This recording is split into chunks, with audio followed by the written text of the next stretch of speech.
위원장께서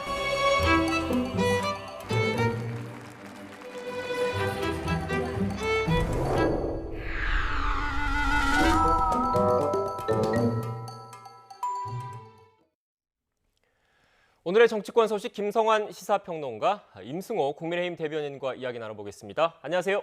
안녕하세요. 네, 안녕하세요. 네, 먼저 민주당 소식부터 짚어보겠습니다. 한동안 정치평론 중단 선언을 했던 유시민 작가. 오늘 아침 한 인터뷰에서 이재명 후보와 관련해서 이런 말을 했다고 합니다. 먼저 듣고 오겠습니다.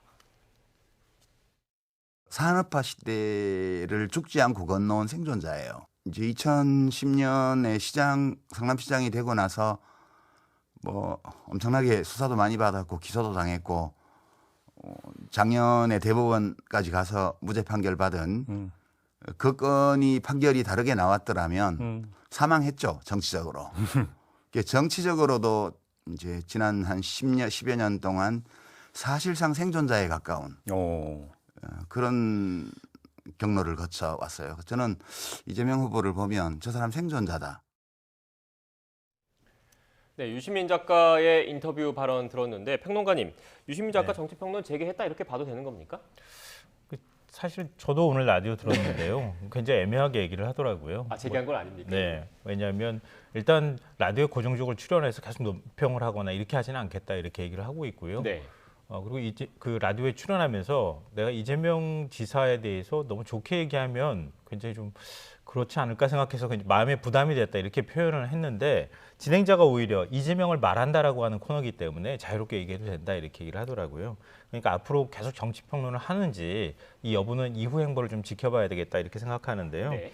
일단 뭐 솔직하게 이재명 후보에 대한 좀 독특한 캐릭터, 그러니까 그동안의 민주당 후보들이 가지고 있었던 어떤 가치 중심적인 어떤 사고방식을 하는 게 아니라 과제 중심적으로 사고를 한다. 이 부분은 굉장히 좀 흥미로웠던 것 같고요. 그리고 이재명 지지층을 분석하는 방법도 이전하고 좀 다른 방식으로 분석을 했던 것도 좀 흥미롭습니다. 보통 이제 민주당 지지층이 이재명 지지층으로 그대로 옮겨갔다 이렇게 표현을 하는데 그게 아니라 이재명이 오히려 지지층을 만들었다. 그러니까 사람들한테 후보에 대한 애정을 가지고 애정 관계를 통해서 후보를 지지하는 그런 형태의 지지의 어떤 성격이 아니라 이재명이라고 하는 사람이 어떤 일을 할 것인가에 관한 기대를 가지고 사람들이 모이기 시작했다. 이런 부분도 조금 흥미로웠던 것 같습니다. 네, 일단 평론가님은 이후 유시민 작가의 행보를 좀 더 봐야지 알겠다라고 말씀을 해주셨는데 대변인께서는 어떻게 보셨습니까? 뭐 당연히 예정된 수순이라고 봅니다. 네. 사실상 평론을 재개해야 했다고 봐야 하고 이때까지 유시민 작가가 각종 선거, 지난 총선도 마찬가지였죠. 뭐 그것이 좋은 영향력인지는 모르겠습니다만 어쨌든 지속적으로 영향력을 진보 진영 내에서는 끼쳐왔던 것이 사실이고 이번 선거에서도 본인이 원하지 않았더라도 주변에서 굉장히 많은 요청이 있었을 겁니다. 특히 말씀하신 것처럼 이재명 후보가 현재 선거에 있어서 조력자가 다소 없는 것이 아니냐라는 상황에서 유시민 작가와 같은 어쨌든 지금 영향력을 끼칠 수 있는 인물의 도움이 필요한 상황이기 때문에 본인의 의사와 상관없이 지속적인 요청을 받을 것이고 또 이런 워딩을 했다는 것은 유시민 작가가 이제 활동을 다시 재개했다고 봐야 될 것 같습니다. 네, 두 분 모두 약간 좀 그 엇갈린 평가를 좀 분석을 내놓으셨는데 이후 행보를 물론 봐야 되겠지만 유시민 작가가 이후에도 정치평론을 이렇게 한다면 그 이재명 후보의 선대위에 직접적으로 참여하지는 않고 어떻게 보면 외곽에서 지원 사격할 가능성이 크다고 봐야 되는 겁니까? 네, 선대위 참여는 뭐 오늘 방송에서도 네. 안 한다 이렇게 단정적으로 얘기를 했고요. 그러니까 선대위에 들어가지는 않을 거고 만약에 가정입니다만 정치평론을 계속 하게 된다고 하면 이렇게 외곽에서 나름 뭐 유튜브 방송을 예전에 또 하기도 했었잖아요. 그러니까 자기의 의사 표명을 통해서 지원하는 이런 방식을 선택할 가능성이 높다고 생각합니다. 네, 알겠습니다. 일단 유시민 작가가 오랜만에 방송 인터뷰에서 정치 관련된 이야기를 했기 때문에 관련돼서 좀 먼저 이야기를 들어봤고요. 민주당 선대위 관련된 그 얘기를 좀 해봐야 될 것 같습니다. 민주당 선대위가 최근 이재명 후보를 중심으로 대대적인 그 쇄신 작업, 개편 작업을 거쳤는데 이 이후에도 오히려 너무 이재명 후보만 보이는 것 아니냐, 거대 여당의 역량을 제대로 발휘하지 못하고 있는 것 아니냐 이런 지적도 나오고 있던데 상대당이긴 하지만 어떻게 보십니까? 뭐 대선 국면에서 후보가 주목을 받는 것은 당연한 일입니다만 지나치게 조력자가 없는 것 아닌가라는 생각은 듭니다. 선대위 개편 이전에 이재명 후보가 메머드급 선대위를 꾸렸지만 실제로 지역이나 어떤 방송 등등에서 이재명 후보를 적극적으로 지원해주는 인물이 없다라는 그런 비판을 많이 받아서 이재명 후보가 결단을 통해서 선대위를 혁신하는 혁신이라고 불리는 그런 작업들을 했는데 그래서 이재명 후보가 중심적으로 되고 일부 인원들만 후보 주변에 배치하는 식으로 형식을 바꿨지만 여전히 과연 이재명 후보를 적극적으로 지원하는 분이 있느냐라는 지점에 있어서는 의문이 있는 것 같습니다. 이낙연 대표 비롯해서 그리고 서른 의원 같은 경우에도 원팀으로 하겠다라고 해서 경선 이후에 적극적으로 포용하는 듯한 이미지를 보여주긴 했지만 여전히 선대위가 바뀐 이후에도 이렇다 할 모습을 보이지 않고 있기 때문에 이재명 후보가 조직은 바뀌었지만 여전히 좀 지원을 못 받고 있는 거 아니냐라는 생각이 듭니다. 네, 상대적으로 국민의힘 조력자가 많다라는 말씀이신 것 같은데 어떻게 보십니까? 좀 박하게 평가를 하신 것 같은데요. 이게 선거 전략의 차이인 것 같아요. 제가 볼 때는. 그러니까 민주당은 이재명 후보가 모든 걸 지휘하는 형태가 됐잖아요. 그러니까 후보를 전면에 내세우는 거죠. 그게 득표 전략에 도움이 된다 이렇게 판단하는 거고요. 국민의힘 경우에는 후보가 전면에 나서는 게 오히려 불리하다. 아니면 후보가 그걸 다 소화할 수 없다고 판단되니까 이른바 삼김이라고 하는 뭐 올드보이라고도 얘기하지만 이런 구 정치인들을 불러다가 앞에다 전면에 내세운 거 아닙니까? 그러니까 오히려 요즘에는 김종인 위원장, 총괄위원장이 그 후보인지 좀 헷갈린다 이런 얘기가 나올 정도인데요. 그러니까 오히려 국민의힘 쪽에서는 윤석열 후보의 정치 경험이 부족하고 행정 경험이 부족하고 또 정책적으로는 아무래도 이재명 후보가 붙었을 때 좀 부족한 부분들이 나타날 수 있다 이런 점들을 아마 다른 방식으로 커버하려고 하는 그런 전략을 갖고 있기 때문에 그러니까 김종인 총괄위원장을 영입하기 위해서 그동안 그렇게 공을 들인 것이다. 이거는 선거 전략상의 차이다 이렇게 생각하고요. 네. 뭐 다만 꼭 굳이 얘기한다고 한다면 대선이라고 하는 게 일종의 총력전이잖아요. 그러니까 각 당의 소속 의원들이 뭐 민주당은 170명 가까이 되기 때문에 그 의원들이 진짜 발바닥에 땀이 나도록 뛰어줘야 되는데 과연 뛰고 있느냐.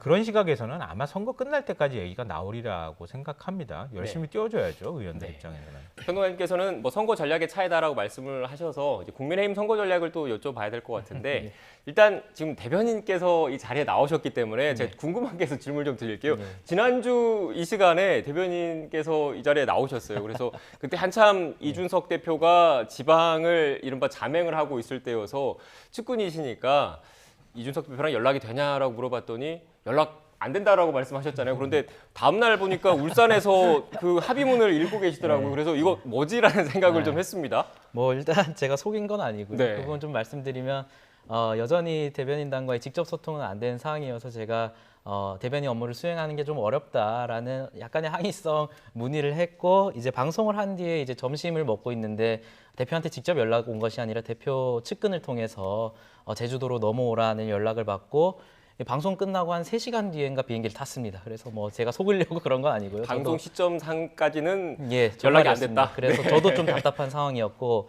이제 제주도를 내려가서 이제 이준석 대표와 그리고 행동하는 상황들을 보니까 굉장히 소통이 어려울 수밖에 없는 상황이었구나라는 생각을 했습니다. 뭐 일각에서는 이게 기획을 해가지고 어떻게 그림을 만든 것이다라는 얘기가 있긴 한데요. 뭐 사실 그 상황에 가서 직접 본 사람으로서는 전혀 기획이나 이런 걸 할 수가 없는 상황이었습니다. 왜냐하면 지속적으로 어떤 기자분들의 연락이 들어오고 있는 상황이었고 또 일정 같은 경우도 거의 1시간, 2시간 전에 유연성 있게 변경을 해서 계속 급하게 이동을 하는 상황이었기 때문에 뭐 이것을 제가 어떤 속였다 그리고 기획했다 이런 측면은 전혀 아니라는 점 말씀드리겠습니다. 속이지 않고 기획도 아니라고 말씀하셨는데 어떻게 보셨습니까? 아니 근데 그 하루 전까지도 내용 전혀 모르셨잖아요. 정말 내려가는 걸 모르시니까 기획인지 아닌지도 잘 몰랐을 것 같다 이런 생각이 드는데요. 저도 시간이 지나고 난 다음에 정말 그럴까 이런 생각을 의문을 가졌어요. 그래서 일자별로 사건들을 전부 다 한번 복귀하는 작업을 해봤어요. 했더니 그러니까 이준석 대표가 11월 29일 날 이 사실상 보이콧하고 부산으로 내려가잖아요. 근데 30일 날 지금 그 국민의힘 당 관계자 발로 나온 얘기를 보면 이준석 대표가 김종인 위원장 측하고 계속 접촉을 했고 접촉하는 과정에서 김종인 위원장의 사실 내락을 받은 상태였다. 이런 보도가 이미 나왔어요. 중앙일보를 통해서 보도가 나왔는데요.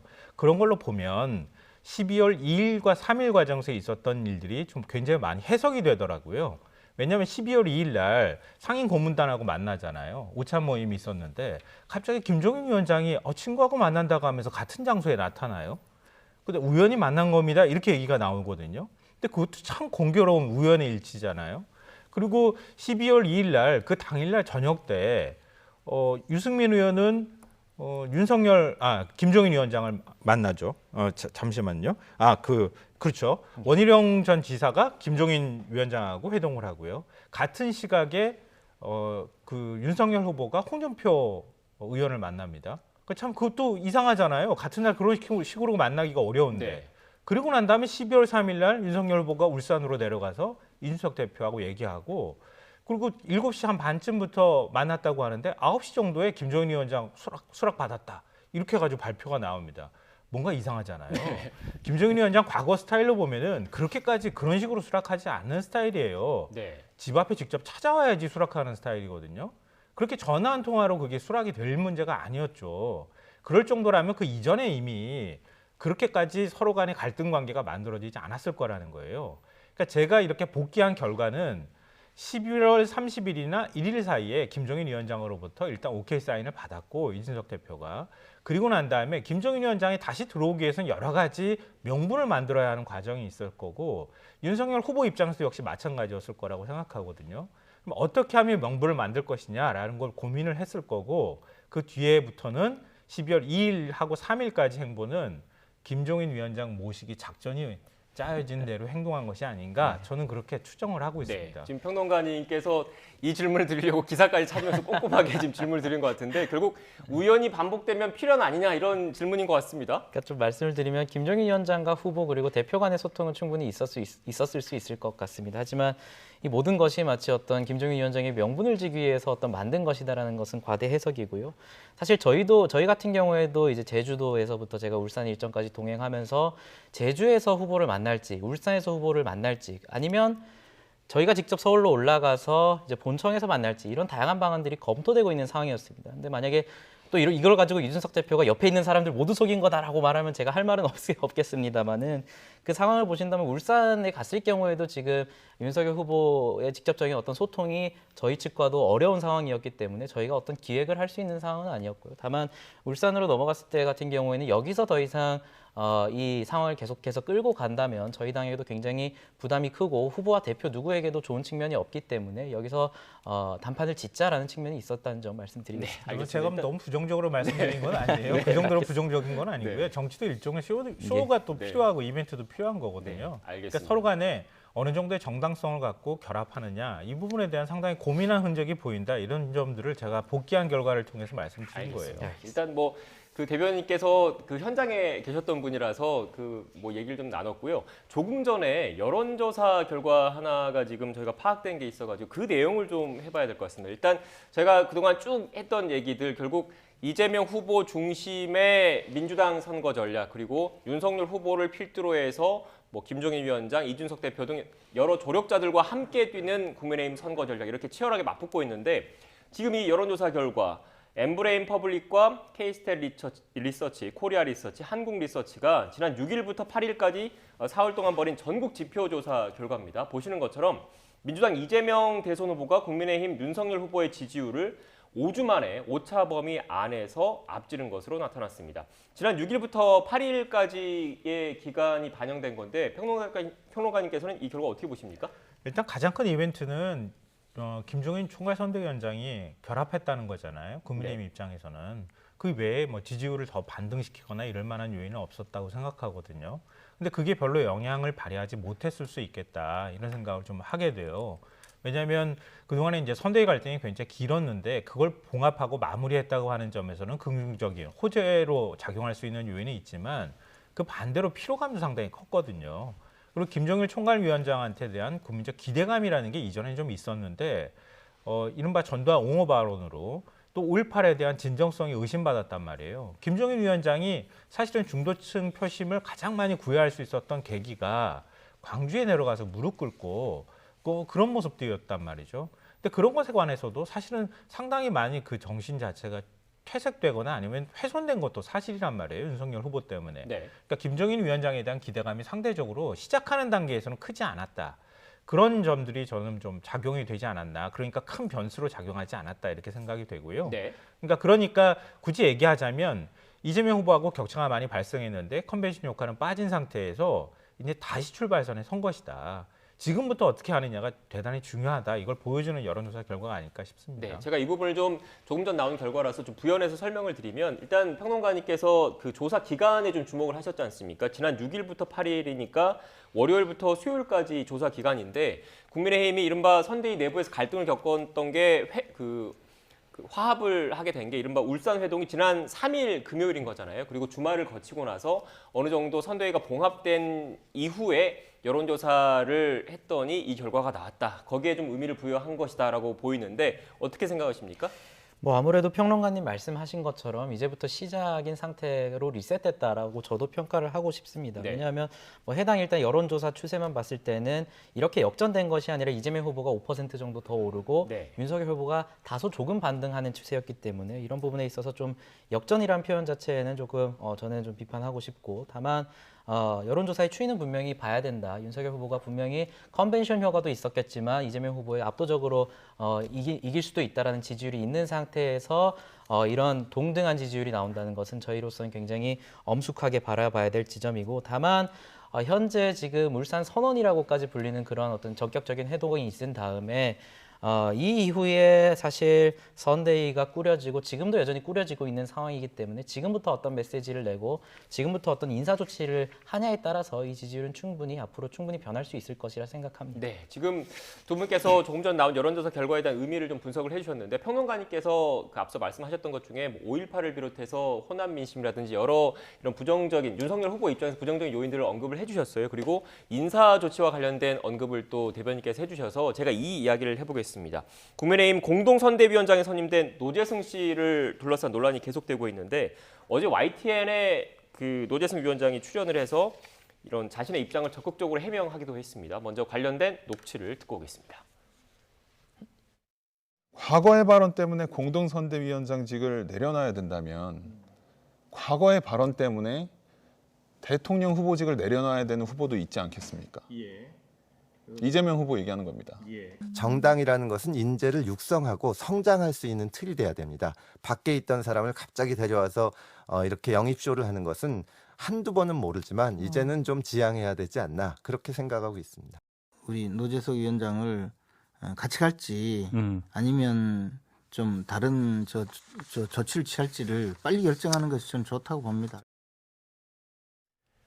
네, 대변인, 이른바 극우 성향 발언을 놓고 논란이 계속 이어지고 있습니다. 국민의힘 선대위 내부에서 뭐 자진 사퇴를 권고했는데 받아들이지 않았다 이런 보도도 나오고 있는데 실제 지금 현재 어떻게 진행되고 있는 겁니까? 지금 정확히 말씀드리면 윤석열 후보 본인이 언급했듯이 선대위 내에서 여전히 어떤 방향으로 갈지에 대해서 토의를 하고 있는 과정으로 해석해야 될 것 같습니다. 다만 노재승 위원장의 발언 같은 경우에는 YTN 인터뷰에서도 말을 했지만 사인으로서 한 발언이긴 하지만 그 수위라는 것이 그분의 가치관을 충분히 드러낼 수 있는 부분이라서 저희는 굉장히 엄중하게 바라봐야 된다라고 생각하고 저는 개인적으로 좀 노 위원장에게 아쉬운 부분이 일단 해명이나 사과를 깔끔하게 하면 좋겠는데 방금 발언 같은 경우에도 이재명 후보의 어떤 과거 SNS 발언 제가 여기 나와서 그런 말은 할 수 있을 것 같지만 이제 사과하는 입장에서 이재명 후보도 그런 말을 했다라고 하는 것은 이 사과의 진정성이라는 게 국민들에게 좀 다가가기 어려운 부분이 있을 것 같습니다. 그래서 다만 노재승 위원장도 어떤 김구 선생과 관련한 발언이라든지 5.18 민주화운동 관련한 발언에 대해서 SNS를 통해서 지속적으로 사과를 하고 있기 때문에 이 부분에 대해서 선대위가 어떤 결정을 내릴지는 저는 아직까지 모르겠습니다.만 노 위원장이 보다 적극적인 사과 해명이 계속해서 필요할 것으로 생각됩니다. 네. 일단 저희가 또 새로 그 저희 정치부 기사가 올라온 게 있어요. 과거 극우 성향의 과격 발언으로 논란이 커지고 있는 국민의힘 노재승 공동선거대책위원장이 당 안팎의 사퇴 압박에도 정면 돌파하는 쪽으로 가닥을 잡았다. 노재승 위원장은 이준석 대표, 권성동 사무총장과 비공개 3자 회동을 갖고 당장 사퇴하기보다는 여론을 지켜보면서 예정된 일정을 소화하기로 결정했다. 이 기사도 저희가 조금 전에 들어와서 지금 나오셨으니까 좀 질문을 드리겠습니다. 비공개 3자 회동 가진 거 맞습니까? 저도 방금 앵커님 말씀하신 걸 통해 아, 그래요? 들어서 저도 네. 끝나고 좀 확인을 해봐야 될 것 네네. 같은데요. 뭐 단독 보도인 측면이 있어서 이 부분에 있어 사실 확인 좀 필요한 것 같습니다. 네. 다만 선대위가 어떤 결정을 하든 노재승 위원장이 지속적으로 사과해야 될 문제라는 점에서는 변함이 없는 것이고요. 다만 저는 선대위 차원에서 보다 적극적인 조치가 필요하다라고 생각합니다. 그것이 같이 가는 방향이든 아니면 사퇴를 시키든 아니면 선대위 차관의 어떤 선대위 차원의 해명이든 아까 있었던 여론조사에서도 제가 좀 언급을 하고 싶었던 부분이 지나치게 선대위를 꾸리는 과정에서 국민들에게 피로감을 줄 수 있는 부분이 있어서 저는 여론조사에 그게 반영이 됐다고 생각하거든요. 그래서 이 부분에 있어서도 결정이 또다시 좀 늦어진다는 측면을 보이면 선대위 차원의 어떤 비판을 충분히 받을 여지가 있기 때문에 어떤 방향이든 좀 빨리 결론을 냈으면 하는 생각이 있습니다. 네, 대변인께서 지금 그 스튜디오에 들어오시느라고 확인을 못 하셨을 수도 있을 것 같은데 휴대전화 있으니까 가능하시면 한번 확인해 주시고 방송 끝나기 전에 말씀해 주시면 또 감사할 것 같습니다. 어떻게 보십니까? 정치는 말로 하는 거잖아요. 네. 왜 말로 한다고 얘기합니까? 그 말 안에 사람이 들어가 있기 때문이에요. 그 사람의 생각, 철학, 사고 이런 것들이 다 역사관도 들어가 있는 거거든요. 근데 노재승 위원장이 지금 문제가 되는 발언한 게 뭐 지난 8월이고 지난 5월이고 그래요. 불과 몇 개월 전이에요. 노재승 위원장, 그때 노재승과 지금의 노재승은 다른 겁니까? 다르다고 얘기할 수 있을까요? 그땐 사인이었고 지금 공인이기 때문에 그때 사인이었을 때 일은 없던 일로 만들어도 되는 겁니까? 좀 이해하기가 좀 어렵고요. 전 좀 안타까운 게 뭔가 좀 잘못 판단하고 있는 거 아닌가 싶어요. 아니, 본질적으로 말하면 국민의힘이 어떤 성격을 가지고 있는 정당인지를 적나라하게 보여주는 거라고 생각해요. 5.18에 대해서 그렇게 사과하면서 헌법 전문에 5.18 정신 넣자고 후보 입으로 말하면서 5.18 폭동이라고 얘기하는 것을 지금 용인하고 가겠다는 거 아닙니까? 이거 국민들이 이해할 수 있을까요? 그리고 이승만 숙모하기 위해서 김구 선생은 국밥 먹다가 살인한 사람으로 만들어도 된다고 생각하는 사고방식을 갖고 있는 것 아닐까? 이게 굉장히 비뚤어지거나 한쪽으로 기울어진 역사관을 갖고 있는 거 아닙니까? 그런 생각이 들고요.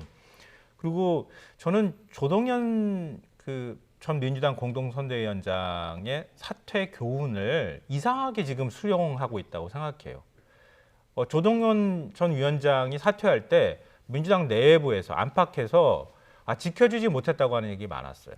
언론에서도 그런 부분들 많이 지적을 했거든요.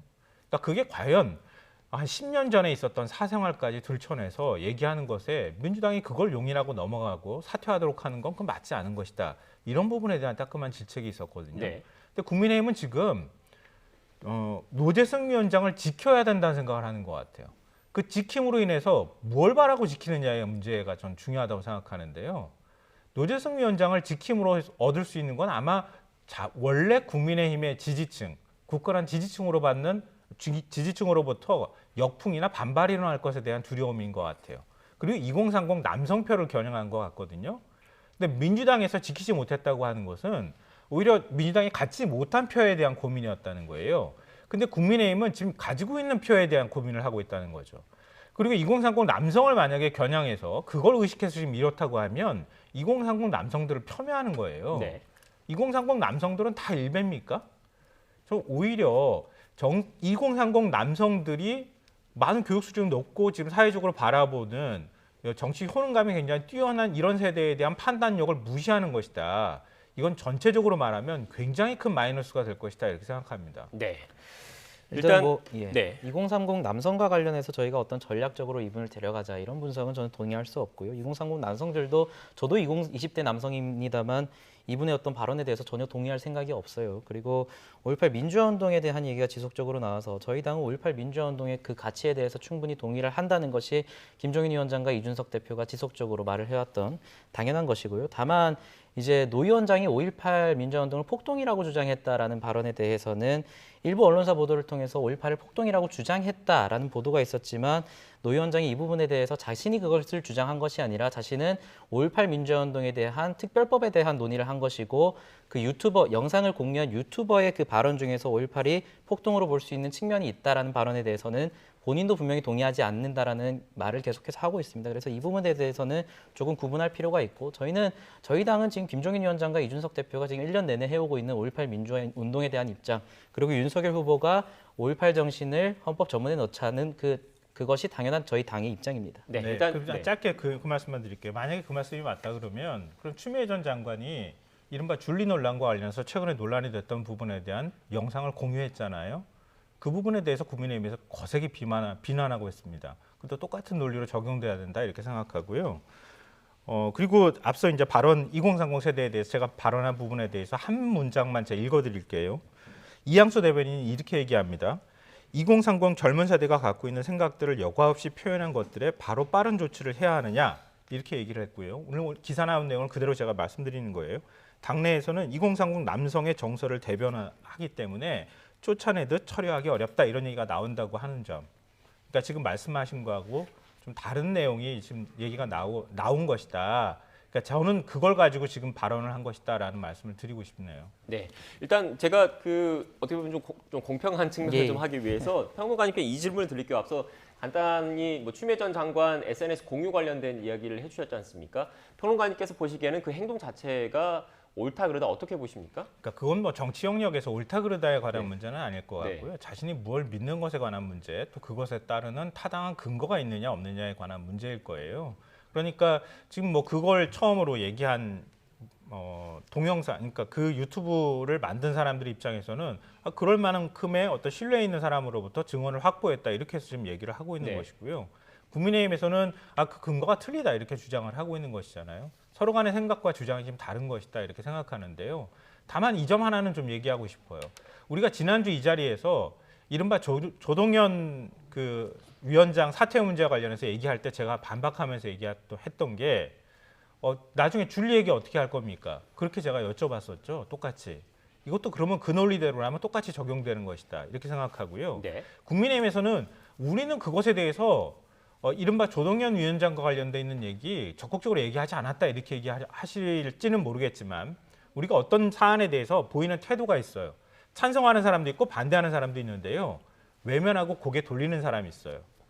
그러니까 여성의 사생활과 관련돼 있는 문제를 적극적으로 파헤치고 그 문제에 대해서 적나라하게 저런 식으로 검증하면 안 된다고 하는 여론이 제가 느낄 땐 다수거든요. 네. 근데 그런 부분에 대해서 묵인하고 넘어가는 것 이런 것에 대해서 저는 지적 안 할 수가 없고요. 박원순 시장 전 시장 성추행 문제 나왔을 때 국민의힘에서 민주당을 가장 많이 거세게 비난했던 게 당신들은 왜 입장 내지 않느냐, 왜 외면하느냐 이거였어요. 지금 국민의힘도 똑같이 그런 태도를 조동현 위원장과 관련해서 보였었거든요. 근데 그 논리대로라면 지금 이후에 국민의힘에서 어떤 논리로 이런 부분에 대해서 방어할지 좀 궁금합니다. 네. 전혀 다른 사안을 지금 비교하고 계신데요. 박원순 시장 같은 경우에는 그 피해자 같은 경우에도 박원순 시장 민주당에 소속됐었던 박원순 시장 밑에서 일했던 분이고 박원순 시장도 민주당의 사안입니다. 그러한 부분에 대해서 민주당이 입장을 내야 되는 것은 당연한 일이지요. 하지만 조동현 씨 같은 경우에는 저희가 무슨 외면을 했다라고 하는데 저희 일이 아니기 때문에 저희는 함부로 얘기를 드릴 수가 없는 겁니다. 논평을 통해서 저희가 조동현 씨의 어떤 혼외자 의혹에 대해서 적극적으로 공격한 바도 없고 그런 부분에 대해서 민주당 내부에서도 자신들이 어떤 정무적인 판단을 하겠다라고 하는 상황인데 이 상황에서 저희가 민주당에 대해서 이래라 저래라 한다면 또 그것이 다른 문제가 될 수 있는 것이기 때문에 박원순 시장의 문제와 지금 조동현 씨를 비교하는 것은 전혀 다른 사안이라는 점을 말씀드리고 싶고요. 그리고 지금 열린공감TV인가요? 이 유튜브 채널에 대해서 어떤 정치적인 것이기 때문에 판단을 유보하겠다라고 말씀을 하셨는데 검증된 증언이라는 발언 자체가 저는 굉장히 위험하다라고 생각을 합니다. 20년 전에 있었던 사건에 대해서 전혀 검증되지 않은 어떤 식으로 섭외됐을지도 모르는 증인을 통해서 내뱉는 그런 발언들을 검증이라는 단어를 붙이는 자체가 저희에 대한 비난이라고 생각을 하고 네. 추미애 전 장관의 유튜브 공유에 대해서 노 위원장 유튜브 공유와 지금 비교를 하시는데 추미애 장관이 이런 열린공감TV를 유튜브 채널을 공유하면서 자신은 이러한 발언에 대해서 동의하지 않는다라는 말을 했나요? 저는 그러한 측면을 지적드리는 거예요. 노 위원장 같은 경우에도 지금 이 유튜브 영상을 공유했지만 그 5.18 민주화운동이 폭동으로 볼 수 있는 측면이 있다라는 발언에 대해서는 전혀 공감할 수 없고 자신이 5.18 민주화운동은 당연히 민주화운동이고 그 유가족들과 희생자들의 정신을 존중한다라는 발언을 여기서 했습니다. 그렇기 때문에 추미애 장관의 어떤 유튜브 공유와 노 위원장의 유튜브 공유를 동일 사안에 비교하는 것은 저는 동의할 수 없습니다. 네, 방금 일단 제가 그 논의 새로운 내용을 좀 끌어내기 위해서 대변인께 추가적으로 이 질문을 좀 드릴게요. 그 열린공감 TV와 관련해서 그러니까 윤석열 후보의 부인 김건희 씨와 관련된 이 사생활 의혹 논란 이것에 대해서 열린공감 TV에 법적 조치를 예고를 했지 않습니까? 예고만 한 건지 아니면 뭐 허위사실 유포나 명예훼손이라든지 실제로 법적 조치가 들어간 건지 들어간다면 언제 들어갈지가 좀 궁금하거든요.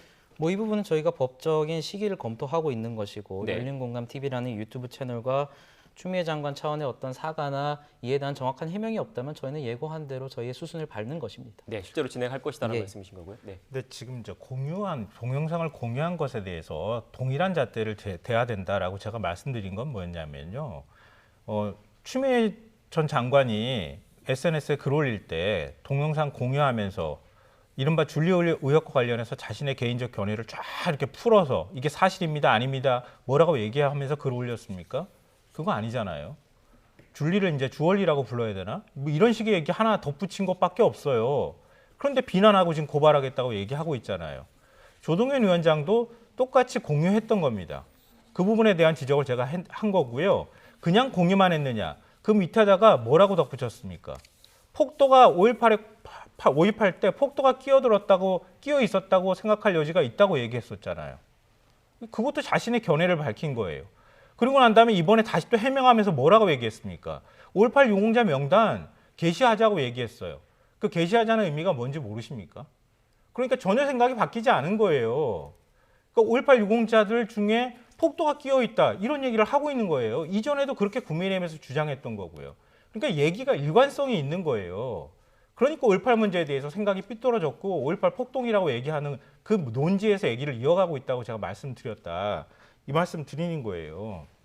네, 추가적으로 좀 말씀을 드리면 유공자 명단 이 부분에 대해서는 저나 저희 당은 전혀 동의할 수 없는 바이고요. 다만 제가 지속해서 말씀을 드리는 이유는 이 노 위원장이 YTN의 인터뷰나 다른 인터뷰를 통해서 그 유튜브에 나오는 어떤 폭동 주장에 대해서는 자신이 전혀 동의할 수 없다라고 지금 밝히고 있는 것이고 추미애 장관 같은 경우에는 뭐 줄리, 주얼리 이런 말씀을 하셨지만 그 게시를 했다는 행위 자체가 열린공감 TV의 그 유튜브 채널의 주장에 대해서 일견 동의한다는 것으로 해석할 수 있는데 그렇다면 그 부분 중 모든 것에 동의하는지 추미애 장관과 노 위원장의 같은 기준을 들이대기 위해서는 노 위원장은 그러한 부분에 대해서 폭동이라는 주장에 대해서 전혀 동의할 수 없다라는 발언을 했잖아요. 그렇다면 추미애 장관은 그에 상응하는 발언이 있었느냐를 저는 지적하는 거예요. 그러니까 같은 잣대로 봐야 된다는 말씀 다시 네. 한번 드리고요. 네. 동의하지 않으면 노재성 위원장은 공동선대위원장으로 앉아있을 자격이 없는 거예요. 네. 이 사람을 그대로 지금 데리고 가겠다고 말하기 때문에 문제가 되는 거 아닙니까? 지금 동의하시지 않고 있잖아요. 그러면은 당내에서 비판 의견을 내야죠. 노재성 위원장 해임 조치해야 된다고 얘기해야 될 거 아닙니까?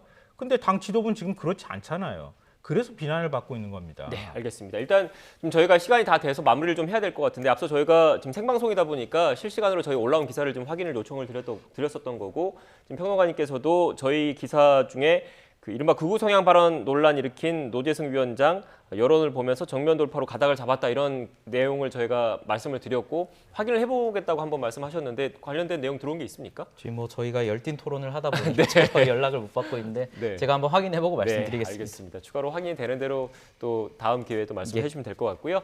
오늘은 시간이 다 돼서 여기서 좀 인사를 드려야 될 것 같습니다. 지금까지 김성환 시사평론가, 임승호 국민의힘 대변인과 전국 현안에 대한 이야기 나눴습니다. 오늘 말씀 고맙습니다. 감사합니다.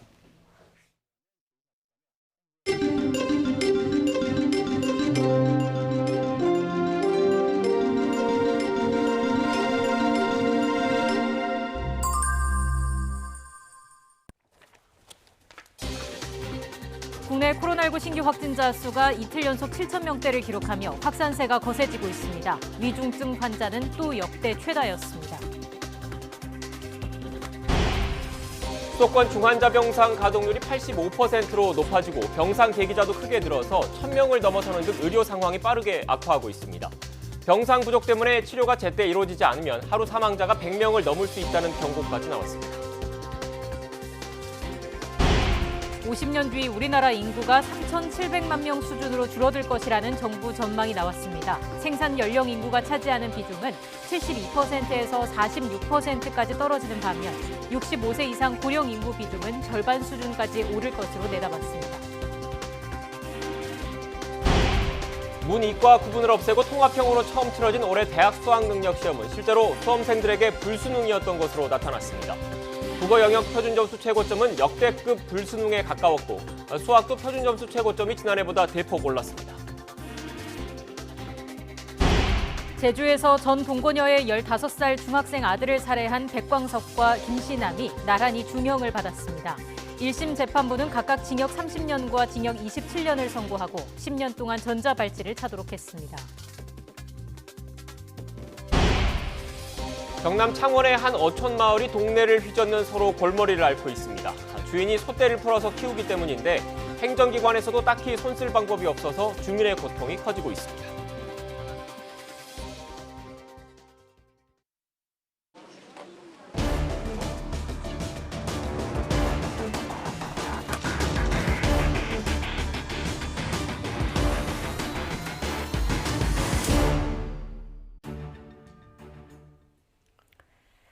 코로나19 신규 확진자 수가 연 이틀 7천 명대를 기록했습니다. 중앙방역대책본부는 오늘 0시 기준 신규 확진자는 7,102명으로 집계됐다고 밝혔습니다.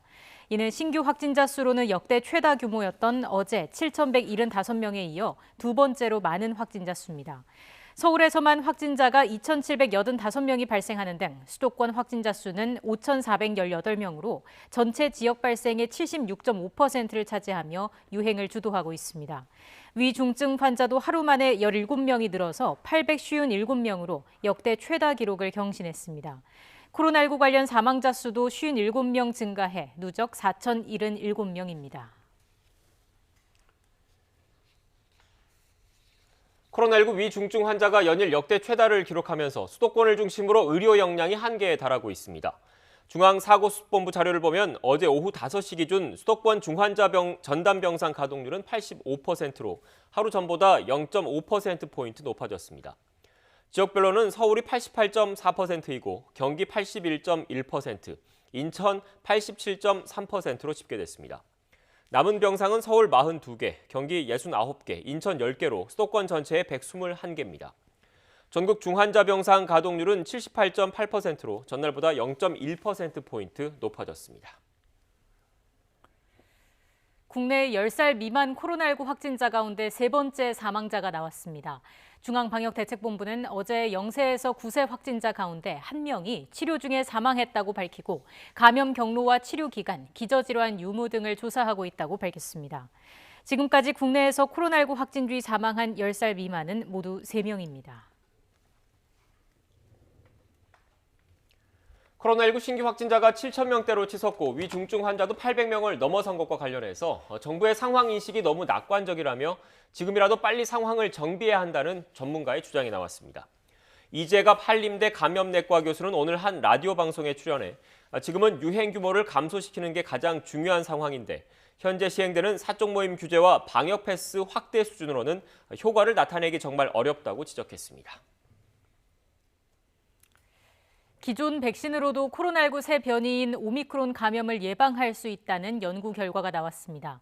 화이자 백신을 3차 접종하면 오미크론 감염 예방에 상당한 효과가 있고 기존 1, 2차 접종자도 중증으로 악화하는 상황은 피할 수 있다는 겁니다. 보도에 이상순 기자입니다. 기존 화이자 백신으로도 오미크론 변이를 예방할 수 있는 것으로 나타났습니다.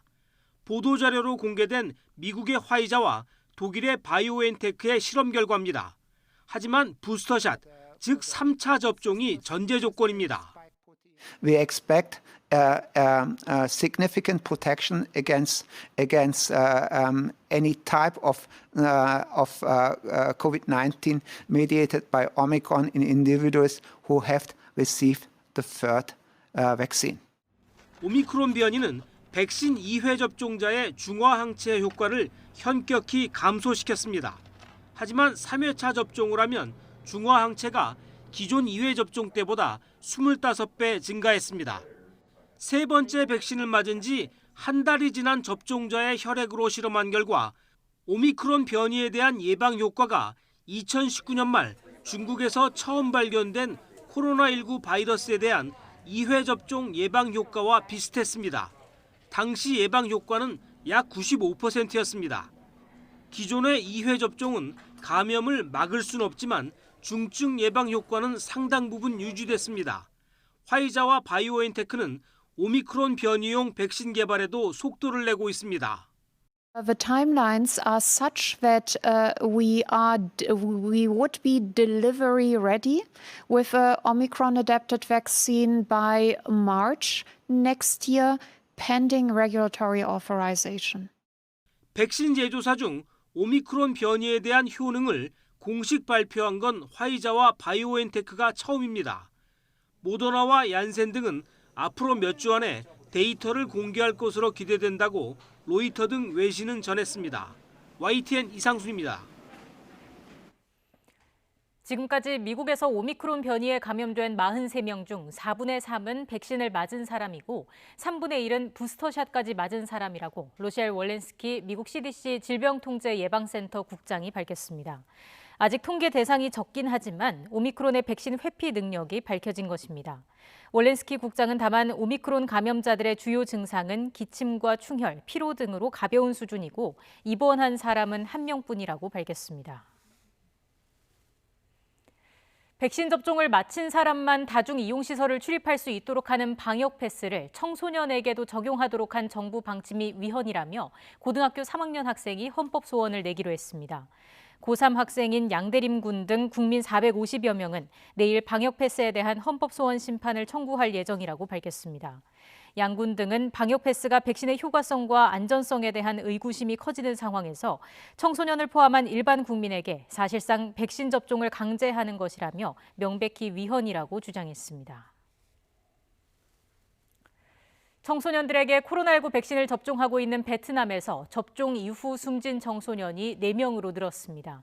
베트남은 12살에서 17살 청소년을 상대로 화이자 백신 접종을 진행 중이며 현재 530만 회분이 접종됐고 93만 명은 2회 접종을 마쳤습니다. 오늘 제주지방법원에선 중학생 살인사건 피고인인 백광석과 김신남에 대한 1심 선고 공판이 열렸습니다. 재판부는 백광석과 김신남에게 각각 징역 30년과 징역 27년을 선고했습니다. 제주 연결해서 관련 내용 알아보겠습니다. 고재형 기자. 네, 제주입니다. 네, 검찰은 두 피고인에게 사형을 구형했지 않습니까? 그런데 재판부는 유기징역형을 선고했네요. 네, 그렇습니다. 제주지방법원 제2형사부는 중학생 살인사건 피고인인 백광석에게 징역 30년, 김신남에게는 징역 27년을 선고했습니다. 또 재범 우려가 있다며 위치 추적이 가능한 전자발찌 10년 부착명령도 내렸는데요. 앞서 검찰은 지난 결심 공판에서 백광석과 김신남에게 각각 사형을 구형했었습니다. 백광석과 김신남이 처음부터 치밀하게 범행을 계획했고 15살 중학생에게 잔혹하게 범행을 저질렀으며 범행 수법 등을 고려하면 죄질이 나빠 사형 구형 이유를 밝히기도 했습니다. 재판부는 백광석과 김신남이 흉기를 준비하지는 않았지만 여차하면 살인하기로 공모한 점이 인정된다면서 가중처벌 요소 중 하나인 계획적인 살인을 인정했습니다. 다만 형량 가중 요소 중 하나인 잔혹한 수법은 아니라고 판단해 유기징역형을 선고한다고 밝혔습니다. 이번 재판을 지켜본 피해자 가족들은 사형이 구형된 만큼 최소한 무기징역형을 기대했었는데요. 유기징역형이 나왔다며 판결에 크게 아쉬워했습니다. 15살 중학생이 살해된 이번 사건을 계기로 범죄 피해자 신변 보호 제도의 허점이 드러나기도 했는데요. 경찰은 제주에서 얼굴 인식 CCTV를 시범 운영하는 등 관련 대책을 마련 중입니다. 지금까지 제주에서 YTN 고재영입니다. 내년 하반기부터 월급의 금융, 임대소득 등 다른 소득이 많은 고소득 직장인은 건강보험료를 더 부담하게 될 예정입니다. 보건복지부와 건강보험공단은 내년 7월부터 소득을 중심으로 건보료 부과체계를 개편하는 2단계 작업을 시행한다며 월급 이외에 소득에 추가로 매기는 소득 월액 보험료 부과 기준을 현행 연간 3,400만 원 초과에서 연간 2천만 원 초과로 낮춘다고 밝혔습니다. 문이과 구분을 없애고 통합형으로 처음 치러진 올해 대학 수학능력시험은 국어, 수학, 영어 모두 어렵게 출제되면서 변별력이 높아진 것으로 보입니다. 한국교육과정평가원이 오늘 수능 채점 결과를 발표했는데 영역별 표준점수 최고점은 국어가 149점으로 어려웠던 작년 수능보다 5점 높아졌습니다. 영역별 표준점수 최고점이 높으면 시험이 어려웠다는 의미입니다. 국어 최고점 인원도 28명에 그쳐서 지난해 151명에 비해서 급감했습니다. 수학 표준점수 최고점은 147점으로 지난해 수학 가형과 나형의 표준점수 최고점보다 무려 10점이 올랐습니다.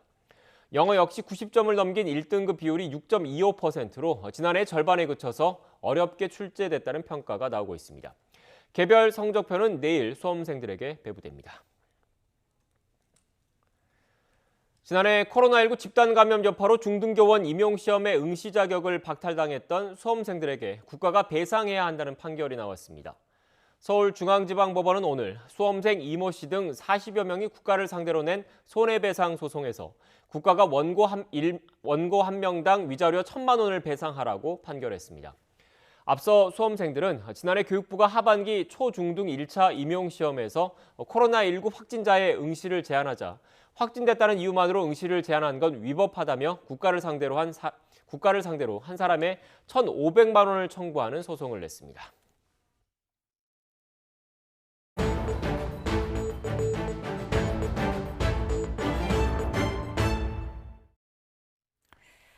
경남 창원시의 한 어촌 마을에 소떼가 무리지어 돌아다니면서 농작물을 뜯어먹거나 훼손하고 있다고 합니다. 때로는 사람을 위협하기도 해서 주민들도 많이 불안해하고 있다는데요. 문제의 소들을 키우는 주인은 행정당국의 경고에도 불구하고 아랑곳하지 않고 별다른 조치를 취하지 않고 있습니다. 취재기자 연결해서 자세한 소식 들어보겠습니다. 오태인 기자. 네, 경남 취재본부입니다. 네, 소떼가 자유롭게 마을 근처를 돌아다니고 있다는 건데 실제로 전혀 관리가 안 되고 있는 겁니까? 네, 먼저 화면 보면서 설명해 드리겠습니다. 지금 화면은 어제 취재진이 촬영한 소떼의 모습인데요. 한거롭게 풀을 뜯으며 어슬렁거리고 있습니다. 사람이 다가가도 아랑곳 없습니다. 하지만 소가 있는 곳은 초원이나 목장이 아닙니다. 바다를 메운 곳인데 지금은 비어있는 땅입니다. 이런 곳을 소떼들이 다니면서 사람들에게 해를 끼치고 있는 겁니다. 먹이가 부족하다 보니 인근 마을까지 습격하는데요. 마을 주민들이 애써가곤 텃밭에 들어가 농작물을 뜯어먹고 밭을 훼손하는 등 피해가 이만저만이 아닙니다.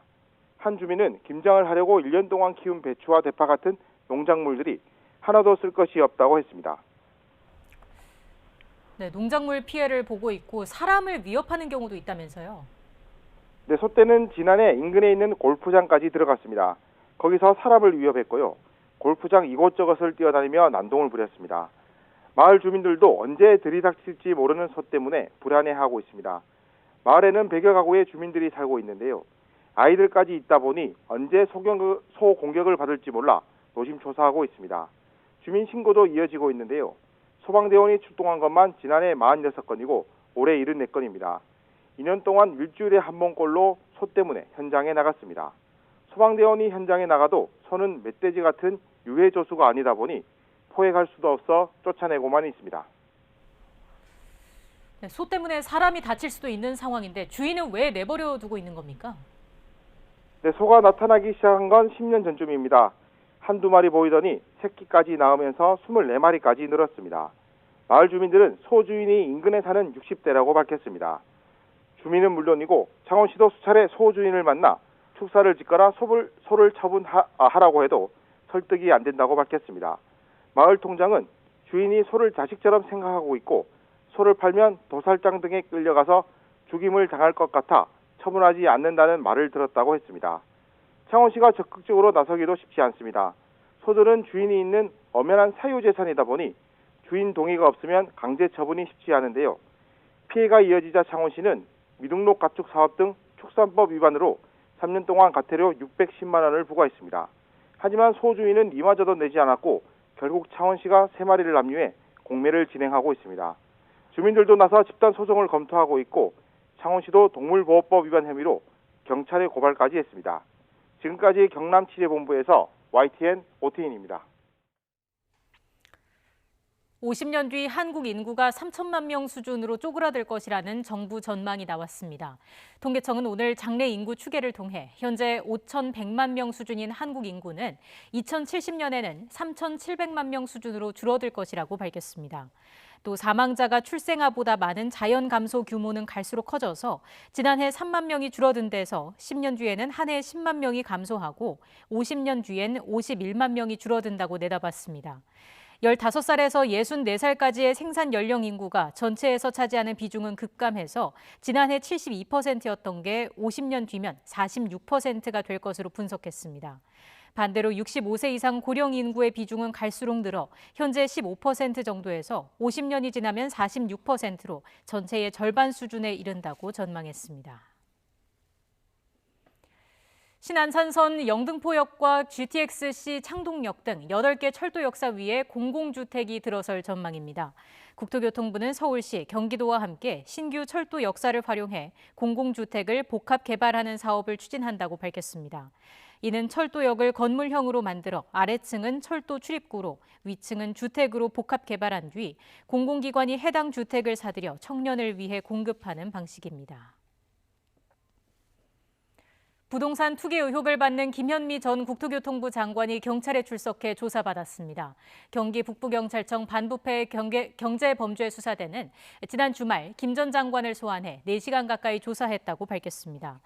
김 전 장관은 지난 2012년 경기도 연천군 장남면에 750평, 2,500제곱미터 규모의 농지를 매입했지만 실제 농사를 짓지 않아 농지법을 위반한 혐의를 받습니다.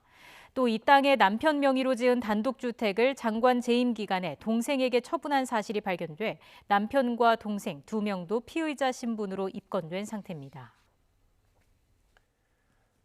미국이 베이징 동계올림픽에 외교적 보이콧을 선언한 이후 동맹국들이 동참하고 있습니다. 영국과 캐나다, 호주, 뉴질랜드가 정부 사절단을 파견하지 않겠다고 발표했습니다. 김원배 기자입니다. 미국이 중국의 인권 탄압을 이유로 지난 6일 베이징 동계올림픽에 대한 외교적 보이콧을 선언한 지 이틀 만에 영국이 뒤를 따르겠다고 밝혔습니다. 보리스 존슨 영국 총리는 현지 시각 8일 의회에서 베이징 동계올림픽에 외교적 보이콧을 발표했습니다. There will be effectively a diplomatic boycott of the Winter Olympics in Beijing. No ministers are expected to attend. What I think the House and no officials, Mr. Speaker. 캐나다도 현지 시각 8일 동참을 발표했습니다.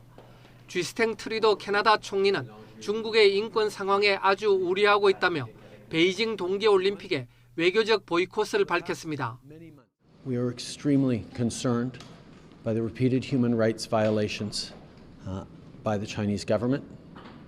That is why we are announcing today that we will not be sending any diplomatic representation to the Beijing Olympic Paralympic Games this winter. 호주도 현지 시각 8일 동참을 알렸습니다. 스콧 모리슨 호주 총리는 베이징 동계올림픽에 정부 사절단을 보내지 않는다고 밝혔습니다. 이에 앞서 뉴질랜드는 지난 7일 가장 먼저 미국 뒤를 따랐습니다. 이에 따라 대중국 안보동맹인 오커스의 회원국인 미국과 영국, 호주가 모두 베이징 동계올림픽의 외교적 보이콧을 선언했습니다. 또 캐나다의 동참으로 미국의 정보동맹인 파이브 아이즈 5개 국가도 모두 외교적 보이콧에 나섭니다. 외교적 보이콧이란 올림픽에 선수단을 보내되 관행적으로 해왔던 정부나 정치권 인사로 꾸려진 사절단은 파견하지 않는 것을 뜻합니다. 한편 2026년 동계올림픽 개최국인 이탈리아는 외교적 보이콧에 동참하지 않는다고 밝혔습니다. YTN 김원배입니다. 이처럼 미국의 베이징 동계올림픽 외교 보이콧에 동맹국들의 동참 선언이 잇따르는 가운데 우리 외교차관은 반대로 보이콧에 불참할 가능성을 내비쳤습니다. 동맹인 미국과 전략적 동반자인 중국 사이에 끼인 우리 정부의 고민이 드러나는 대목인데 최종 결정 과정에서 얼마나 정교한 외교력을 발휘할지 주목되고 있습니다. 이교준 기자입니다. 최정건 외교부 1차관의 발언은 한 라디오 방송 출연에서 나왔습니다. 최 차관은 베이징 동계올림픽에 대해 평창 동경 북경으로 이어지는 동북아 릴레이 올림픽이고 상당히 의미가 있다고 말했습니다. 그러면서 직전 올림픽 주최국의 역할을 하려고 한다고 밝혔습니다. 정부가 어떤 결정도 하고 있지 않다며 확대 해석을 경계하긴 했지만 미국이 주도하는 외교적 보이콧 불참에 무게가 실린 발언으로 비칠 수 있어 하루 전 청와대 입장보다 한 발 더 나아간 것입니다. 앞서 청와대 관계자는 지금 상황에서 베이징 동계올림픽의 외교적 보이콧을 검토하고 있지 않다고 밝혔습니다. 그러면서 정부 대표단 참석과 관련해 아직 결정된 바가 없다며 신중한 입장을 보인 바 있습니다. 동맹국들의 잇따른 외교적 보이콧 동참 발표로 우리 정부의 부담은 가중되고 있습니다. 미중 양쪽에서 전력 투구를 할 가능성이 있고 아마 그 핵심 대상이 한국이 될 가능성이 매우 높습니다. 그렇기 때문에 우리 한국 입장에서는 매우 힘든 선택이 앞에 놓여 있다라고 판단이 됩니다. 정부는 내년 한중 수교 30주년을 앞두고 중국과의 협력 강화를 모색하고 있어 일본 정부의 보이콧 동참 여부 등을 지켜보며 최종 결정 시기를 늦출 가능성이 높아 보입니다. YTN 이교준입니다. 미국의 싱크탱크 전략국제문제연구소가 북한 영변 핵시설의 원자로가 가동되고 있다는 분명한 증거를 포착했다고 밝혔습니다. 전략국제문제연구소의 북한 전문 사이트는 위성으로 관측한 열 적외선 이미지를 통해 영변 원자로 냉각장치에서 온수가 배출되는 것을 3번에 걸쳐서 확인했고, 이는 원자로가 가동 중이라는 분명한 증거라고 평가했습니다. 원자로 가동 뒤에 나오는 폐연료봉을 재처리하면 핵폭탄 원료인 플루토늄이 추출되는데, 북한은 현재 20개에서 60개의 핵탄두를 보유하고 있고 해마다 최대 20개를 더 만들 수 있는 것으로 미 군사 전문 기관들은 추정하고 있습니다. 16년간 독일을 이끌었던 메르켈 총리 시대가 막을 내리고 새로운 수장으로 사회민주당의 올라프 숄츠 총리가 취임했습니다. 코로나19 대응이 숄츠 내각의 급선무가 될 전망입니다. 김선희 기자입니다. 독일 연립정부를 이끌 새 수장으로 사회민주당 올라프 숄츠 총리가 선출됐습니다. 연방 하원 의원 736명 가운데 707명이 참여한 표결에서 395명의 찬성표를 얻었습니다. 표결 결과가 공표되자 하원 의원 전원이 일어나 박수로 신임 총리의 선출을 축하했습니다. Ich finde, es ist etwas ganz Besonderes, Bundeskanzler dieser Republik zu sein. Es ist eine große Herausforderung. Ich bin sehr dankbar, dass ich nun von den Bürgerinnen und Bürgern dieses Landes und vom Deutschen Bundestag den Auftrag gekriegt habe, das zu machen. 숄츠 총리의 선출로 독일 정치의 중심은 16년 만에 중도 우파의 기독민주당에서 중도 좌파 사회민주당으로 넘어가게 됐습니다. 이로써 16년간 최장수 여성 총리로 포용적 리더십을 보여줬던 앙겔라 메르켈 총리 시대도 공식적으로 막을 내렸습니다. 정계 은퇴를 선언한 메르켈 전 총리는 신임 총리 선출이 확정되자 박수로 환영했습니다. für dieses Land Verantwortung zu tragen. Ich wünsche Ihnen von Herzen alles Gute bei dieser Arbeit und immer eine glückliche Hand für unser Land. 숄츠 총리는 2017년부터 총리 취임 전까지 메르켈 전 총리 내각의 부총리 겸 재무장관을 역임하며 메르켈 후계자라는 이미지가 있습니다. 이번 취임과 동시에 독일 역사상 처음으로 내무장관과 외무장관, 국방장관에 여성을 내정하고 16명 강요도 남녀 8명씩 동수 내각을 구성했습니다. 숄츠 내각은 역대 최대로 확산하고 있는 코로나19 대응과 베이징 올림픽 보이콧 문제, 미국과 러시아 갈등 속에서 각종 외교 현안을 풀어가야 합니다. 시시각각 변하는 국제 정세 속에서 유럽연합의 핵심 국가 독일이 신임 총리를 맞아 앞으로 어떤 행보를 이어갈지 주목됩니다. YTN 김선입니다. 요소와 마찬가지로 우리나라가 중국의 수입에 많이 의존하는 전해망간이라는 원자재의 중국 내 생산량이 줄어들 것이라는 예상이 나왔습니다. 중국의 합금시장 전문 매체인 철합금 온라인은 최근 내년에는 전해망간의 생산 중단 기간이 예년의 4개월보다 긴 6.5개월로 늘어날 것이라면서 공급량이 명확히 감소할 것이라고 전망했습니다. 전기 분해 망간 금속의 줄임말인 전해망간은 철강제와 배터리 등에 사용되는 원자재로 중국 수입 의존도가 70%를 넘는 것으로 알려졌습니다. 산란계 농장에서 고병원성 조류 인플루엔자가 확인되면서 달걀값 인상 움직임이 나타나자 정부가 선제 대응에 나섰습니다. 농림축산식품부는 수급 불안 우려를 불식시키기 위해 올해 12월분 미국산 수입 신선란 3천만 개를 신속히 공급할 방침이라고 밝혔습니다. 최근 AI가 확인된 충남 천안과 전남 영암 농장의 달걀 공급은 24만 개 정도로 국내 일일 생산량의 0.005%를 차지해 미미한 수준이지만 일부에서 가격 인상 움직임이 있어서 선제 조치에 나섰다고 농림부는 설명했습니다. 코로나19 영향으로 법인 택시 기사가 줄면서 연말 서울 도심에서는 심야 시간대 택시 승차 대란이 벌어지고 있죠. 서울시는 택시업계와 함께 택시 기사를 구하는 취업 박람회를 열었습니다. 김종균 기자의 보도입니다. 연말 모임이 많은 요즘 심야에 택시 잡기가 너무 어렵습니다. 코로나19 영향으로 승객이 줄고 수입이 급감하자 법인 택시 기사들이 30% 넘게 떠났기 때문입니다. 특히 택시 회사는 심야 시간대 인력 확보에 어려움을 겪는 상황입니다.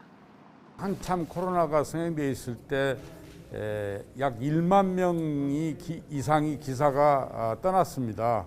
그러다 보니까 각 회사에서는 약 30-40%뿐이 가동률이 안 됩니다. 그래서 나머지는 마당에다 서 있고 공차로 있습니다. 서울시는 택시 기사를 구하는 취업 박람회를 처음 열었습니다. 운전면허증이 있고 법인 택시 취업을 원하는 사람은 누구나 참여할 수 있습니다. 2년 넘어가지고 재취업하려고 그러니까 전화를 하니까 신규 교육을 받아야 된다고 그러더라고. 저희가 이번 취업 박람회에 신청한 택시회사 명단을 저희가 일단은 알려드리고요. 이번 박람회를 통해 새로 취업하는 택시기사에게는 총 60만 원의 취업 정착 수당이 지원됩니다. 택시 운전 자격을 따는 데 필요한 비용도 지원합니다. 다만 코로나19 확진자가 가파르게 증가하고 있고 오미크론 변이 감염자도 늘고 있어 코로나 생활고로 떠난 택시기사가 얼마나 돌아올지 미지수입니다. YTN 김주길입니다.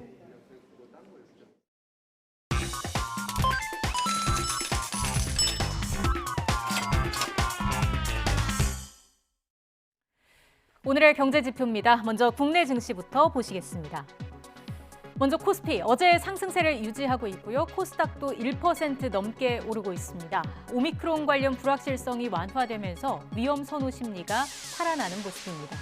선물, 옵션 동시 만기일인 내마녀의 날 타격은 거의 없는 모습이지만 향후 변동성에는 주목할 필요가 있어 보입니다. 이어서 미국 증시 전해드리겠습니다. 3거래일 연속 상승했습니다. 기존 코로나19 백신이 오미크론 변이에도 효과가 있다는 소식이 연 이틀 반등한 증시에 힘을 더했습니다. 이어서 이 시각 환율 상황 보시죠. 먼저 원달러 환율, 글로벌 위험 선호 심리 지속과 달러화 약세 등의 1,170원대 초반대로 내렸습니다. 위안원 직거래 환율은 1위안당 185원 선 기록하고 있습니다. 마지막으로 국제 유가 보시겠습니다. 상승세를 이어갔습니다. 오미크론 우려가 줄어든 데다가 주간 원유 재고가 소폭 감소한 점이 유가를 끌어올렸습니다. 지금까지 오늘의 경제지표였습니다. 오늘도 낮 동안 겨울답지 않게 포근한 날씨가 이어지겠습니다. 오늘 서울의 한낮 기온은 11도로 어제보다는 조금 낮겠지만 여전히 예년 기온을 6도가량이나 크게 웃돌며 포근하겠는데요. 하지만 오늘도 일부 중서부 지방을 중심으로는 초미세먼지 농도가 높게 나타나는 곳이 있겠습니다. 이 지역에 계신 분들은 오늘 나오실 때 미세먼지용 마스크를 꼭 착용하시는 게 좋겠습니다. 맑았던 어제와 달리 오늘은 하늘에 점차 구름량이 점점 늘겠습니다. 낮 동안에 먼지와 안개가 뒤엉켜 끼어 있는 곳이 있겠고요. 오늘 낮 기온은 어제보다 조금 더 낮겠고 예년 기온을 3도에서 7도가량 웃돌면서 포근하겠습니다. 서울과 대전이 11도, 광주가 13도, 부산은 16도 선까지 크게 오르겠습니다. 내일 새벽부터 낮 사이 중부와 전북 서해안에는 비가 조금 내리겠고요. 주말까지는 대체로 온화한 날씨가 이어지겠습니다. 하지만 다음 주 월요일에는 서울의 아침 기온이 영하 6도까지 떨어지는 등 올겨울 들어서 가장 추운 날씨가 찾아오겠습니다. 오늘 동해안에는 너울성 파도가 높게 일 것으로 보이니까요. 해안가 접근을 자제하는 등 안전사고에 각별히 주의하셔야겠습니다. 지금까지 YTN 신미림입니다. 뉴스 앤 이슈 마치겠습니다. 잠시 뒤 더 뉴스가 방송됩니다. 시청해주신 여러분 고맙습니다.